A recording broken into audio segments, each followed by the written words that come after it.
Okay, hello everyone. It is a real privilege and pleasure to be bringing you this really important conversation on mindfulness and your fertility journey with our wonderful support group leader, Aliza Ancier. Aliza is actually our resident mindfulness expert, but I don't think any of you knew this. And to be honest with about a year ago, it was one of the things that I didn't really even know and appreciate so much myself.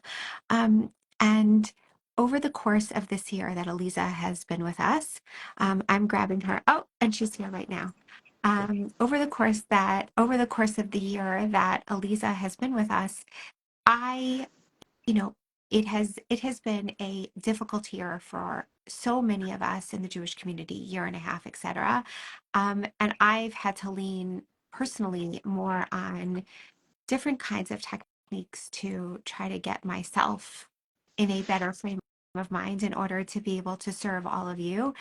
And then in further discussions with Aliza, who is right here, and she's going to introduce herself in a second, she said, I really think that this would be a wonderful time to talk about mindfulness with the I was supposed to have a baby community. And I could not agree more. So, Aliza, say hi and properly introduce yourself to everyone else who doesn't know how amazing you already are. Okay, hi. And can you see me? I can.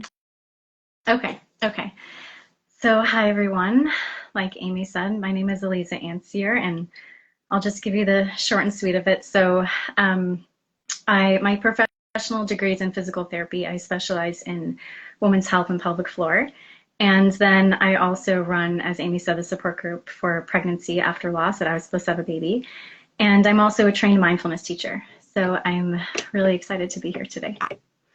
And we are thrilled to have you. Okay, so let's just really get right into it.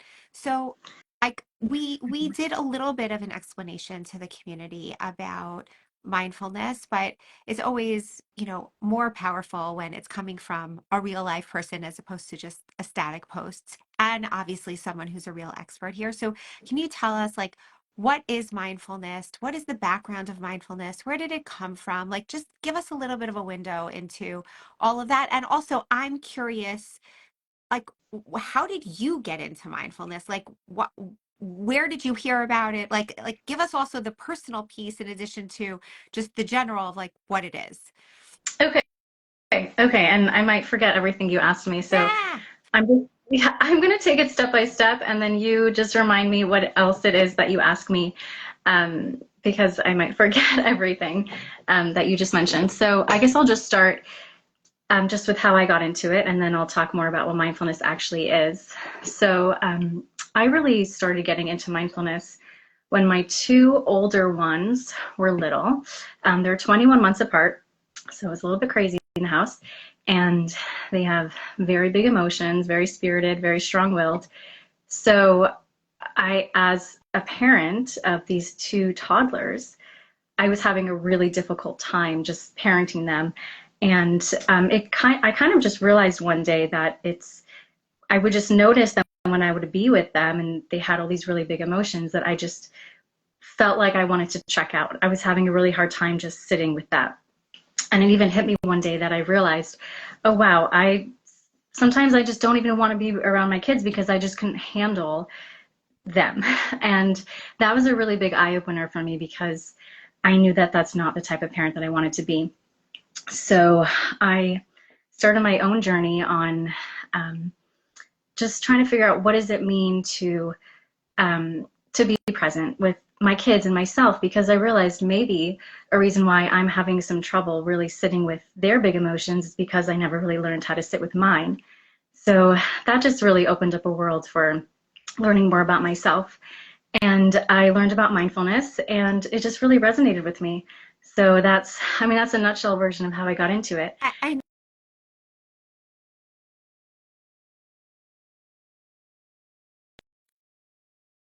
just Um, want to make sure that you're here because there was a little bit of a tech glitch for a second. You're still here, right? Yes, I'm still here. Okay. Yeah. Okay. So just to kind of Mhm. like poke at this for a second, like we're, you're speaking about this as mindfulness was a tool for you to help you with your parenting. I mean, I was supposed to have a baby as an organization, as a nonprofit that helps with people who are on a fertility journey. And many of them, I don't know that most of them, but I'll say many of them don't have children yet. So I like, why are we having this conversation? Like, why is this? Uh, is it only relevant for parenting? Like, is it just like, oh, like there's a technique of being a mindful parent? Like, why are we having this conversation? Yeah. So I think that I think that it's a really good question that I think I could probably answer better once I talk a little bit more about what mindfulness actually is. But just to briefly speak about that, is that the way that I got into it was through my intentions of how I wanted to parent. But that's not just what mindfulness is about. Mindfulness is just really about, so now we'll define mindfulness. Mindfulness is about being present. Um, Being in the present moment with non-judgmental awareness. So what that means is that we tend to live our lives in autopilot and we tend to just go, go, go. And then especially when you think about things like the infertility journey um, or the pregnancy loss journey, pregnancy after loss journey, it's so easy to just want to check out and just try to disassociate because it's really, really challenging. And it's just very easy to just kind of coast through life. So what mindfulness can help us with is to just cultivate this ability to be present and really live in the present moment and just kind of come out of that autopilot and just be here, right now with whatever it is that's happening in our lives. So, You like, I guess, like, but if like there are a lot of misconceptions about it, right? Like that it's, there are things that you need to do, like internal things, external things, and also like I well, I also like, can you explain a little bit more just like the history of it and where it comes from, just in general, like how this got to be even a thing? yeah, sure. So, with the history of it, and I'll talk just about the US since that's where I think most of us are based right now on this call. But so mindfulness really became more mainstream in the late 70s with someone whose name was John Kabat-Zinn. And he took ideas from Eastern philosophy and he secularized them and brought them into our Western society. And he really made mindfulness become a thing because before that, it wasn't really a thing here. And what he did is that he made this program called MBSR, Mindfulness Based Stress Reduction, which is basically the gold standard of mindfulness courses here in the US and in the Western world. And ever since then, there's been offshoots of MBSR, like there's mindfulness-based self-compassion and mindfulness-based cognitive therapy and things like that. But MBSR is still considered the gold standard. So he basically came with all this information from the Eastern world, and then he just he made it in a way that more practical. Again, took the religion out of it and made it in a way that we can really use it in our society here. So that's just the basic history of how it came here. Um, and you asked me also just about what mindfulness is, a little bit Yeah. more about that. Okay, so let's get into that. So, well, firstly, okay, you asked about misconceptions. I'm trying to remember everything you asked me. Okay, misconceptions. So there's definitely a lot of misconceptions when it comes to mindfulness because it is a big buzzword now. So people throw the word around a lot. And a lot of times people don't actually know what it means. So let's talk about first the misconceptions. So one misconception is that people think that mindfulness is meditation. That if I want to be mindful, it means that I have to meditate. And It's they're not, I actually mean, that's what I thought it was. So it's not meditation. so So meditation is the formal practice of mindfulness. So it's a piece of mindfulness. But mindfulness is really a lifestyle. It's that ability to just do what you're doing in life very intentionally and very in the present.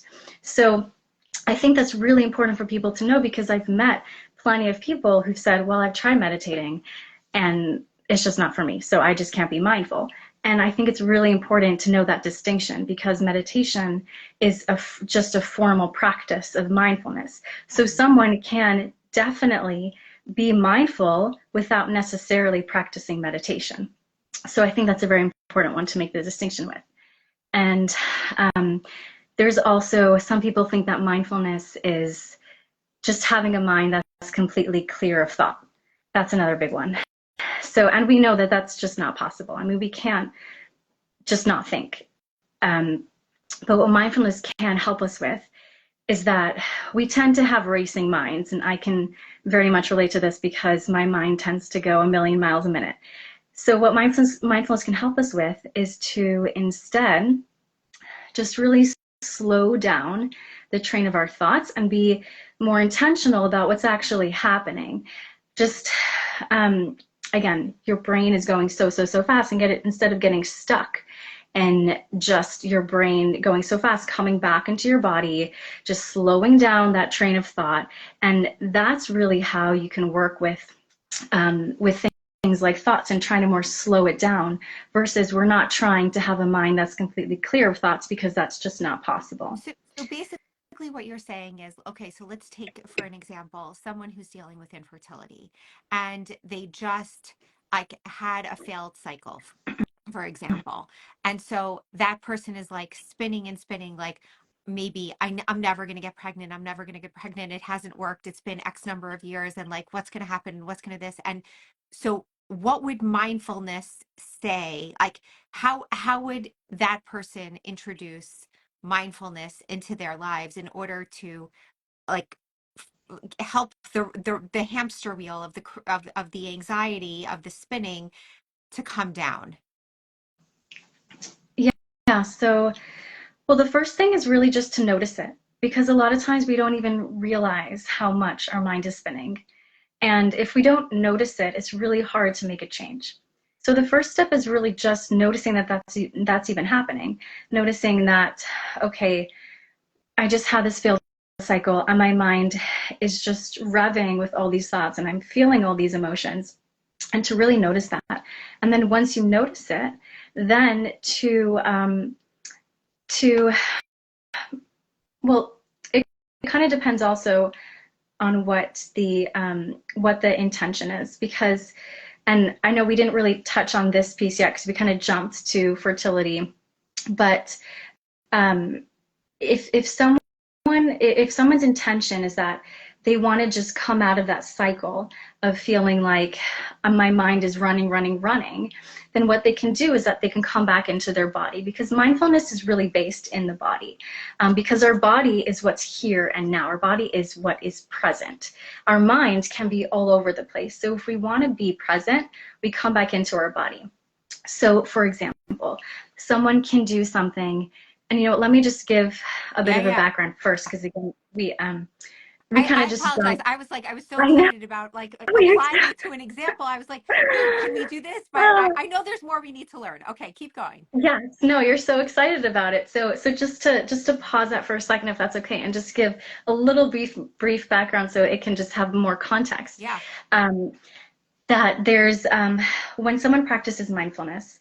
So firstly, just to go back to what I was saying, that meditation is a formal practice of mindfulness. So you can practice mindfulness formally with a meditation, or you can practice mindfulness informally. So an informal practice of mindfulness is what I was saying, that mindfulness is like a lifestyle. So it's basically taking whatever it is that you're doing, but doing it in a way that's very intentional and very present. So if you're washing the dishes or taking a shower or eating a meal, really anything, and instead of just doing it without thinking about it, you're really doing it very intentionally. And we do that by what I was saying before, how mindfulness is based in the body, by coming into your body and coming into your senses. So when you're eating a meal, you're focusing on the taste of it, how it feels in your mouth, how it smells, how it looks. So you're really coming into your senses and noticing all the pieces there is to notice about that meal. And that's how you can eat a meal really mindfully. And the same thing, like I said, with washing the dishes, taking a shower, so many other examples. So that's how you practice mindfulness more in this an informal way where you're doing it as part of your lifestyle. And then there's also internal and external mindfulness. So external mindfulness is what I'm just talking about, where you have an external experience and you're doing it very intentionally and very present. And then you have internal mindfulness, where it's you're coming inwards and you're really tuning in and checking into what's happening internally, what's happening in my body, how's my body feeling, what emotions are coming up, what's happening in my mind. So you're really tuning inwards in that inner experience. So that's more internal mindfulness. So that the question that you had about fertility and someone, let's say they had a failed cycle and their mind just revving.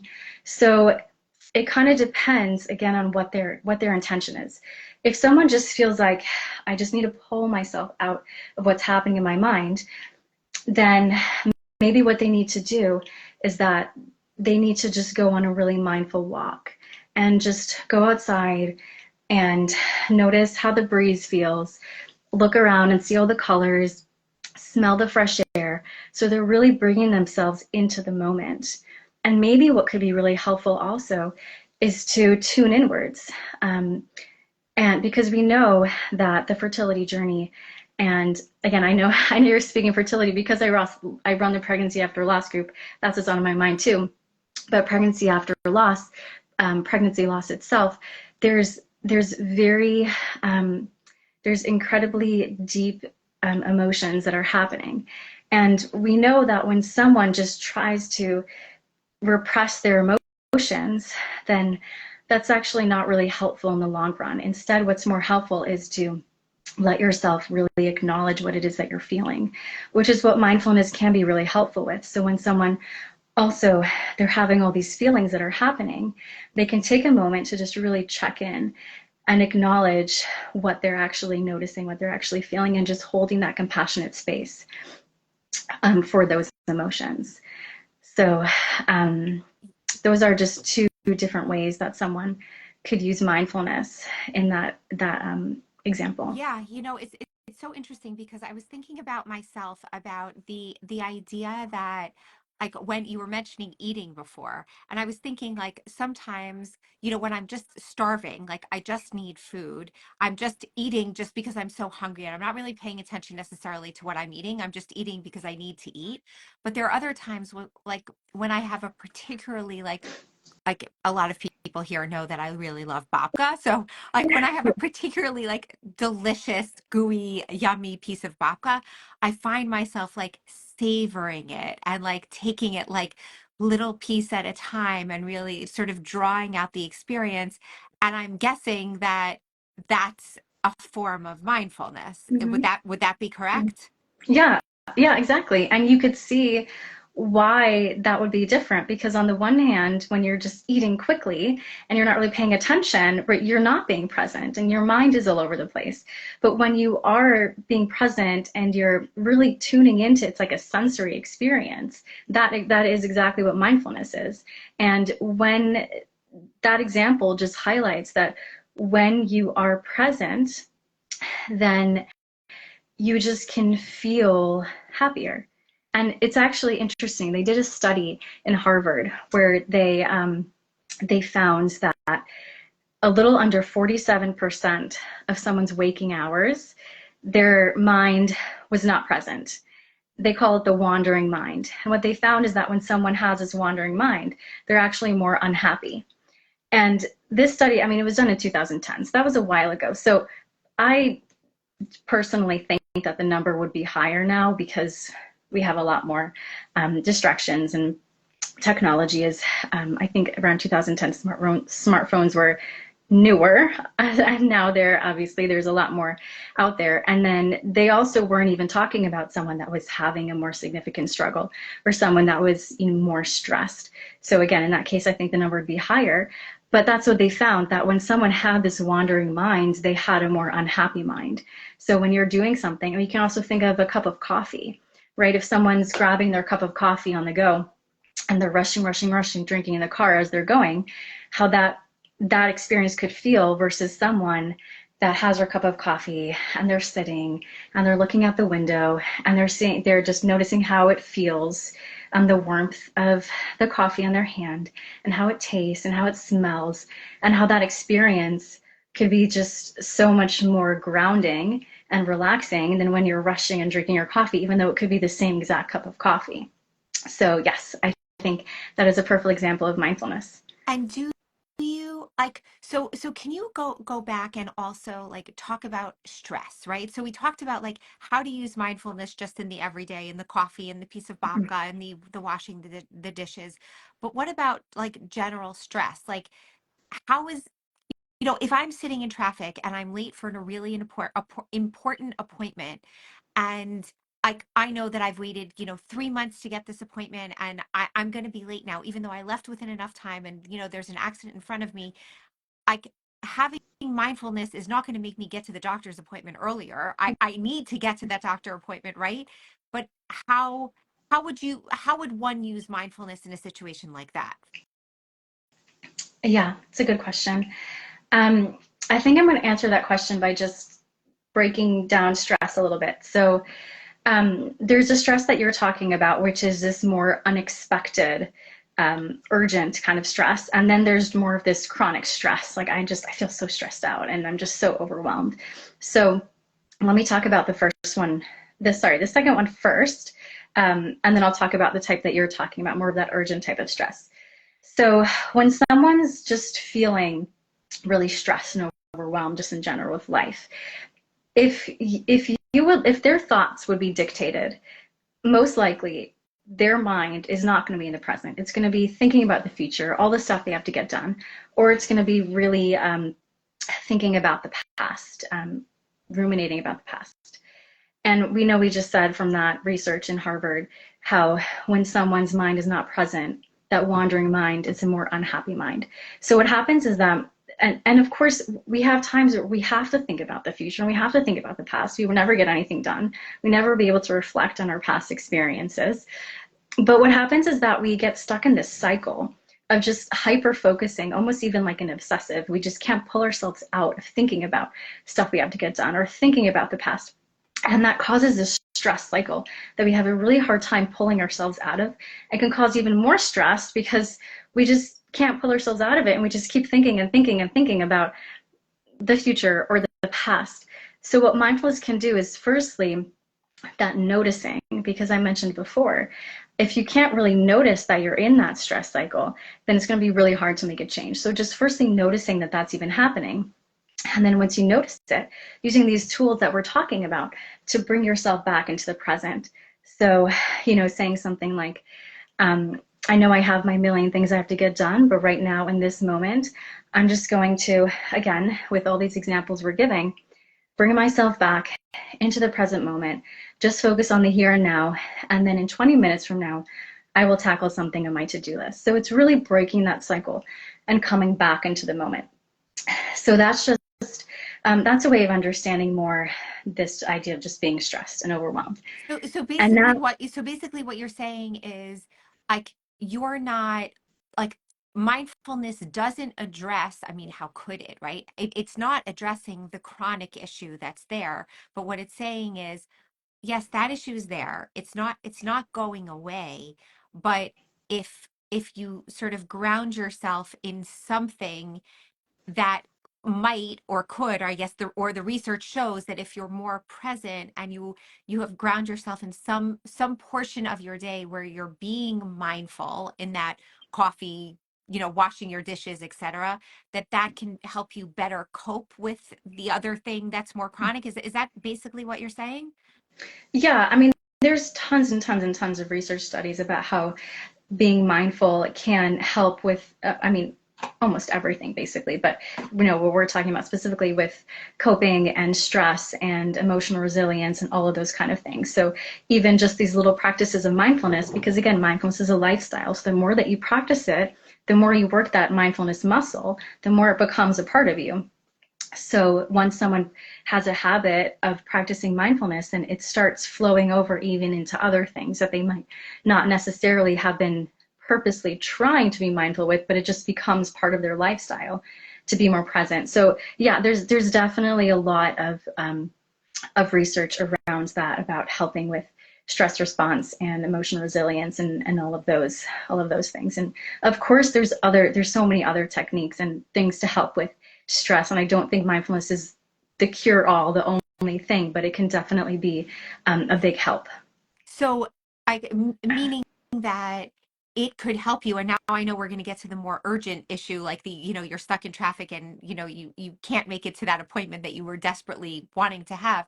But if you maybe learn think what you're suggesting is that if you learn and you practice more mindfulness like that muscle for things that are more chronic, then it's easier to tap into when things are more hectic or more urgent. I'm guessing that's where you're going. Is that right? Yes. Yeah, exactly. Um, and whether it's in the actual moment, right? Mindfulness can also help because we have these automatic reactions, right? Something triggers us, something upsets us, and then we just automatically respond. And over time, the more someone practices mindfulness, the more they can actually kind of decrease that stress response. But then let's say there's a time when they don't, right? And they do respond in a way, that just isn't really in line with their values.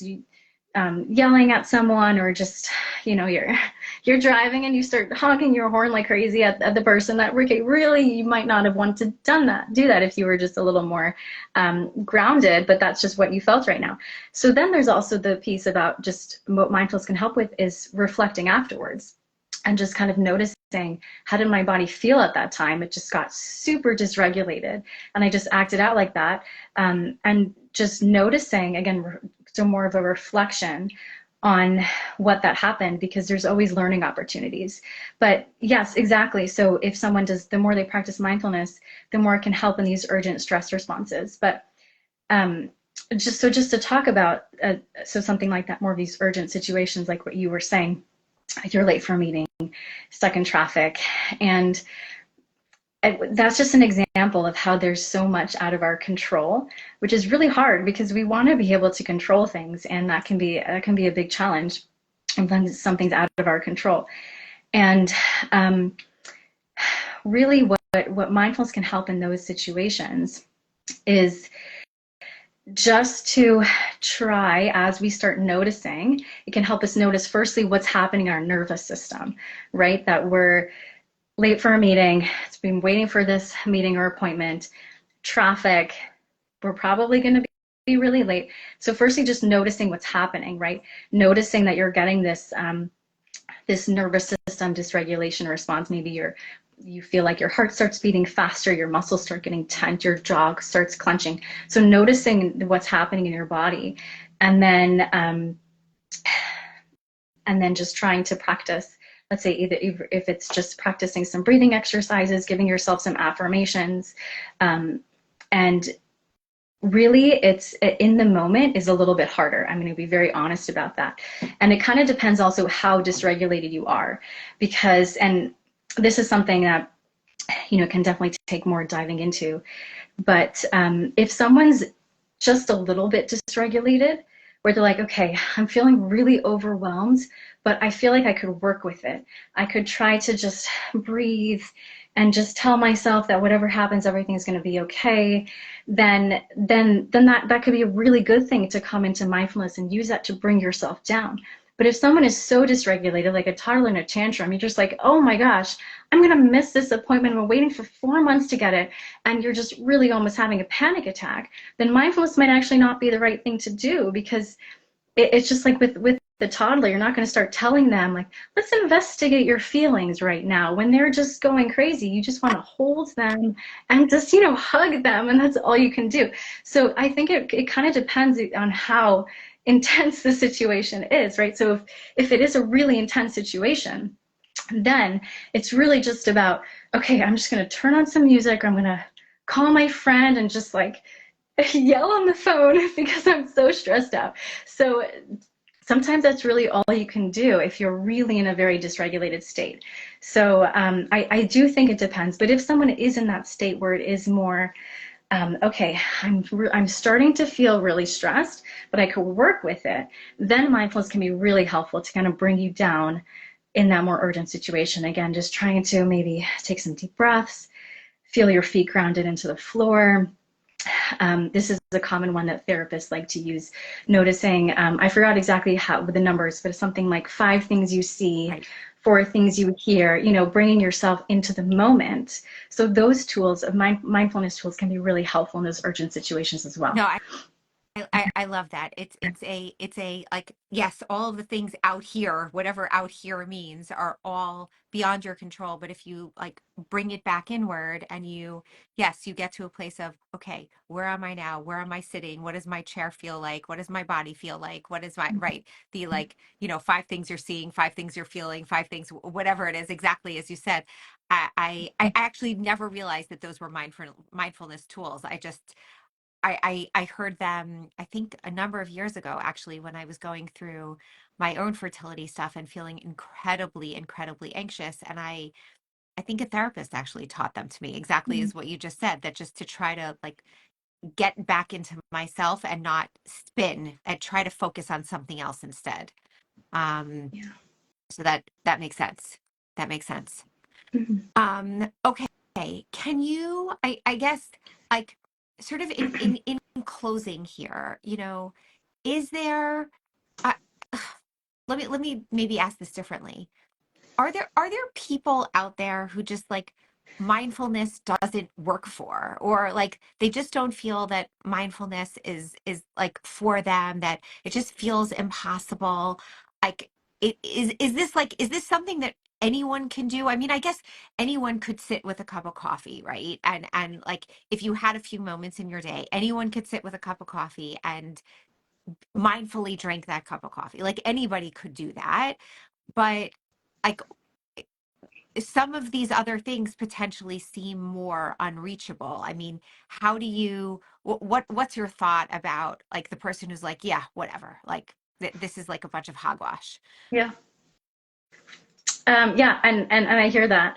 And I think so firstly, I just want to put aside, um, because I know something that we kind of spoke about when you were talking about this is trauma, because if someone has active trauma, then that's a very different conversation when it comes to mindfulness. So just let's put that aside for a minute and just talk about um, just general situations.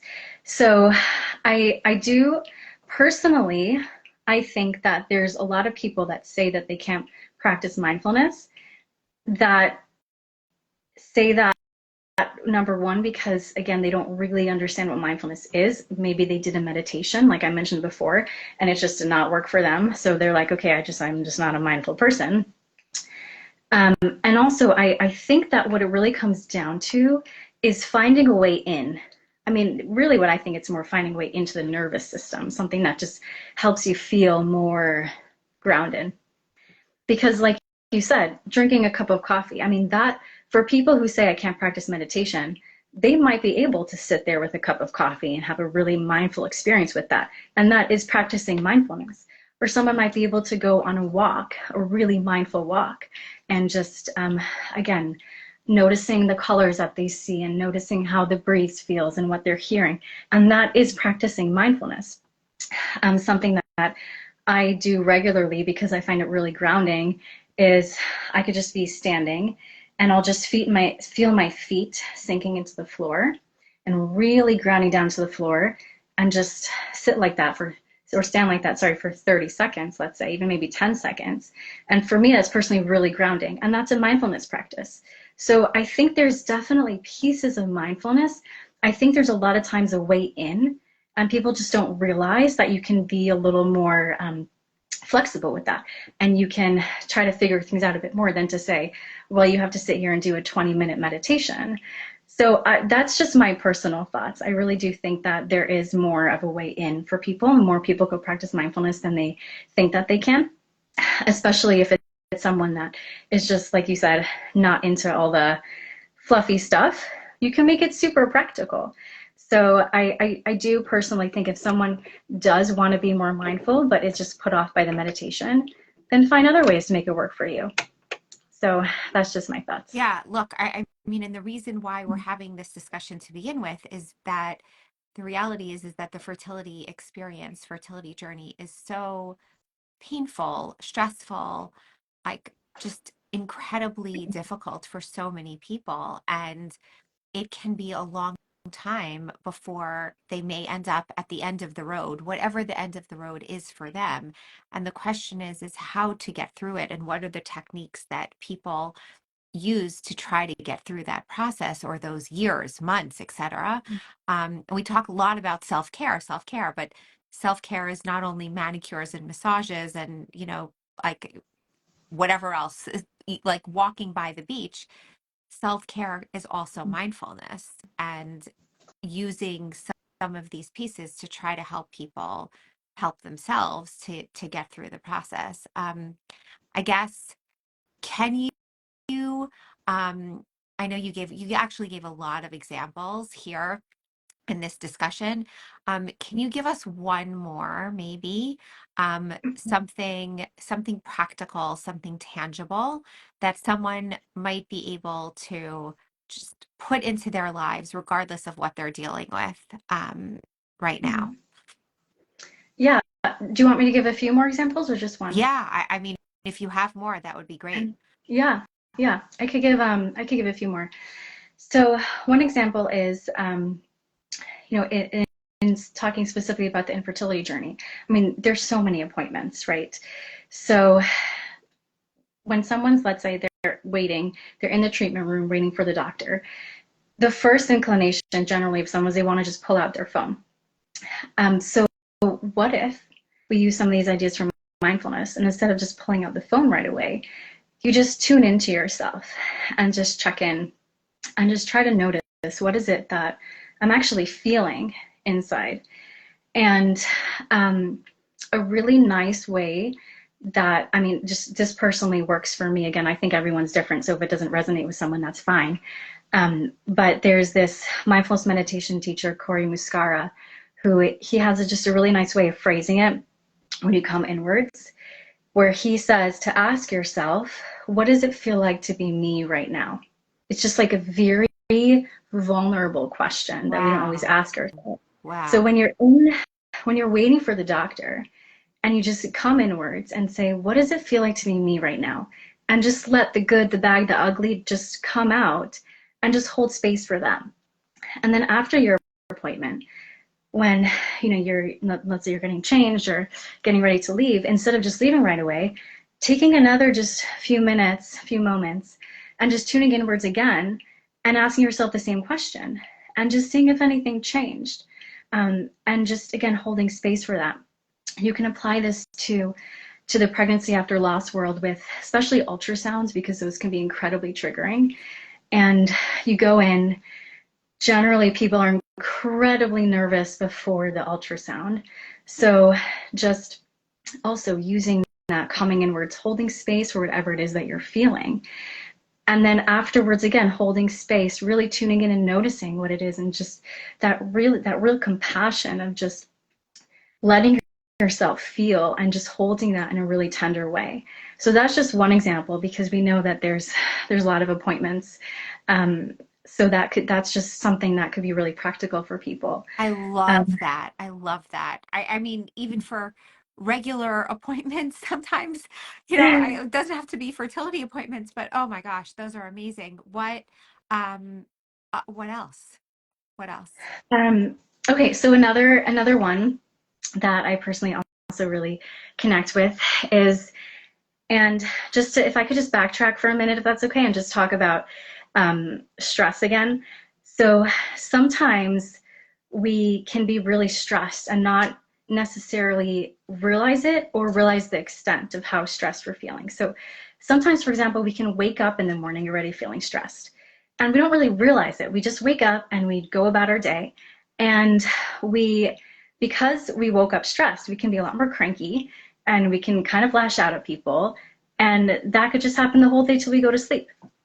So, but what if you took a few minutes when you woke up in the morning and you just, again, checked in with yourself and just noticed, what am I feeling right now? Just what's going on inside?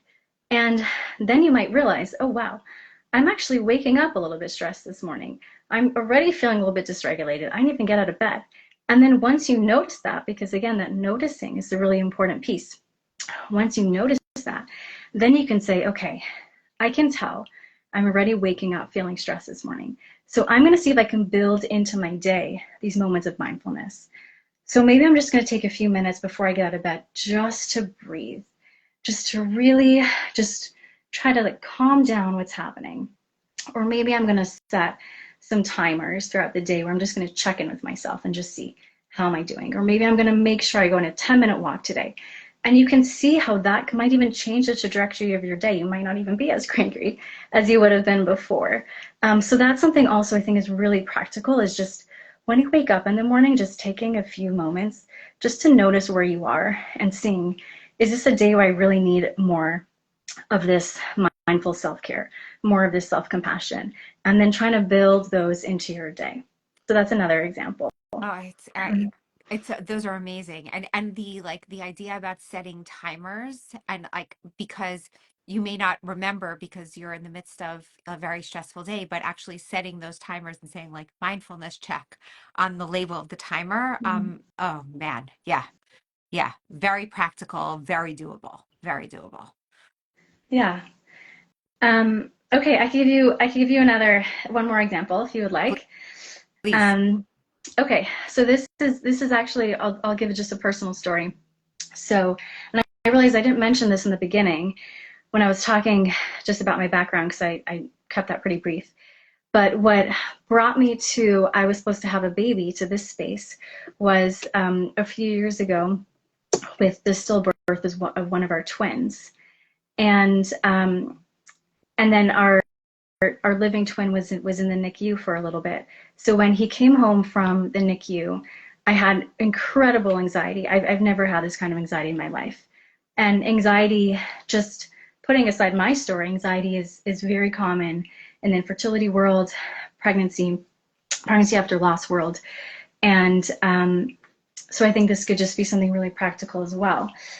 Um, so I remember so I mean, there was a lot of things that brought on the anxiety, but one of the things was that if he ever wasn't feeling well, I got incredibly anxious. So there was one time when he was a baby and I was driving him to the doctor and I was feeling so anxious. All these, of course, every worst case scenario is going through my head, all these intrusive thoughts. And then I had to remind myself, oh, right, mindfulness, that's a thing. And I remember that I heard this interview with Tara Brach. And Tara Brach is also a very well-known mindfulness meditation teacher here in the US. And just to give a tiny bit of background, Tara Brach created, or she developed this meditation called the RAIN meditation, which I'm not going to go into detail, but just super briefly, it's where whenever you have difficult emotions, it's about recognizing them and really investigating that experience. And in the interview, she was talking about how she had a time in her life where she was really, really anxious about bad things that could happen. And she said that she tried practicing her RAIN meditation, but it was actually too much. When she was feeling so anxious, it was too much to ask herself to come inwards and really investigate that when it was feeling so intense. So instead, she came up with this thought of having a light rain. And the way that she explained a light rain is that if you're feeling really anxious about something, then firstly, just recognizing that you're feeling that, and then just telling yourself, right now, in this exact moment, everything is okay. And it could be maybe in 10 minutes from now, things won't be okay, but we're not going to think about 10 minutes from now. We're going to think about right now. And I know in my life, this has been incredibly helpful. And I feel like it can be a really helpful tool with people in this space and on this journey, because there is a lot of anxiety before you take a test, before you go to the doctor, when you have symptoms and you're not sure what they mean. And it's so easy to just spiral again out of that control and just really start feeling like, oh my gosh, what does this mean? What does this mean? And just bring yourself into this exact moment. And right now, in this exact moment, everything is okay. So I know this is, like I said, very helpful in my journey. And I feel like for some people this can be helpful as well. So I wanted to share that too. Beautiful, beautiful. I love that. I think I've also, spoken to you run the pregnancy after loss group, and I I remember when I was in my own pregnancies after loss, like I didn't know it was a mindfulness technique, but I would constantly sort of repeat the mantra of today I am still pregnant. Today everything is okay. Today the baby is alive. Today and effectively, I'm guessing it sounds like that's mindfulness on some level. Yeah, yeah. I mean, it's. I guess those would be considered more Right. affirmations, but um, it's funny because it pretty much inevitably in almost every single group for pregnancy after loss is going to be someone that asks, "How do you make it through the anxiety?" And it's sort of this unspoken motto where people say, "Take it day by day" or "Take it moment by moment," because when so much of that is out of your control, that's really all you can do. So, exactly what you're saying. It's these affirmations, just reminding yourself, just think about right now and this exact moment and what's happening in this moment. And So, and leaning into the pieces that you shared in terms of the mindfulness also. mhm. Aliza, I cannot thank you enough. This has been really just really powerful and really moving to learn a little bit more. Just hearing about some of the pieces that I may have incorporated, didn't know they were mindfulness, but also just things that I can use or that we can share with the broader I was supposed to have a baby community about pieces they can put into their own lives right now. um, for all of you out there, Aliza is here. One of the things that we're going to be exploring over the next couple of weeks is seeing who is interested in learning a little bit more about mindfulness, having some more of these practical, you know, techniques to take home into your own lives, into your own journeys to make it a little bit easier. And so we'll be doing a little bit of surveying to see who's interested, and if enough people are interested, Aliza is happy to offer a class, but she's also available one-on-one if people want to speak with her and learn practically how to put pieces into their lives on a more, on a more individualized basis. So, Aliza, I really just wanted to thank you so much for being here. This was truly incredible. Yeah, thank you so much for having me. Okay, everybody, this will be up on the podcast probably within the next week or so. And in the meantime, drink your coffee mindfully, along with putting some of these other pieces into place. Aliza, thank you again so much. Good night, Thank you. everybody.